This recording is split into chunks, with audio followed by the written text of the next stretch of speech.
Hey guys, tuned to Drift, and we're back from another video. It's been a long minute, but we are back. Today we're going to be reviewing and updating you guys on what's going on with the daily 1989 Toyota Corolla Ae92 GTS. Now, without further ado, if you want to see more Toyota content, Ae92 content, 4AGE content, be sure to subscribe if you want to see any more of that.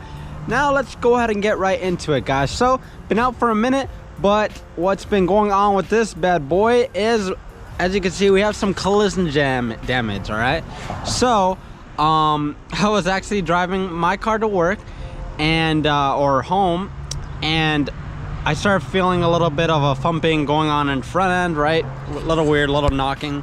Got really aggressive at one point when I was on the highway next to a truck, so turned off the highway.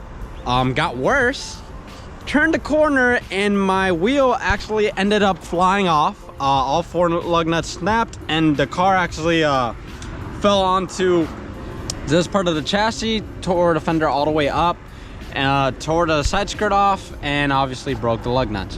Wheel is still good, surprisingly. I don't know how, but yeah, so the Corolla's been out for about a week or so, a little longer, but I managed to get all the components together.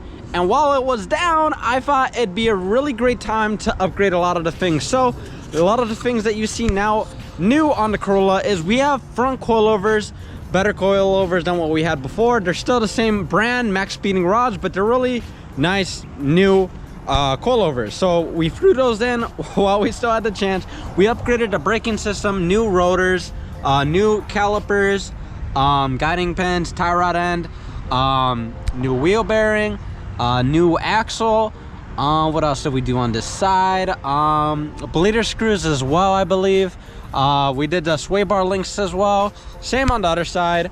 I still have the rear brakes, rotors, and everything for the back, and then I actually have a clutch kit for the car as well.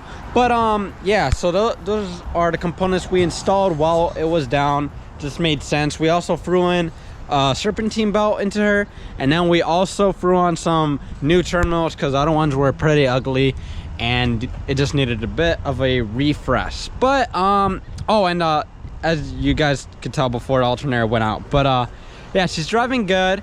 Took a minute, but she's up and running finally again.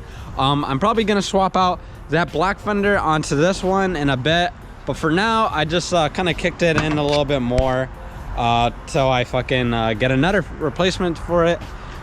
But yeah, so that's pretty much all that's been going on with this black Corolla.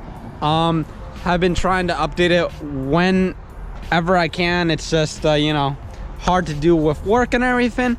But yeah, so she's running pretty strong. Let's go ahead and turn her on. I still need to weld up the flex pipe because the flex pipe's still leaking because I didn't put that gasket in. It's pretty loud, so let's go ahead and turn her on.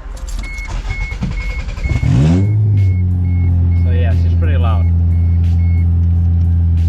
Idle's a little too high for my liking, but yeah, still runs beautiful, still runs great, so can't complain. But yeah, that's pretty much it for the daily Corolla.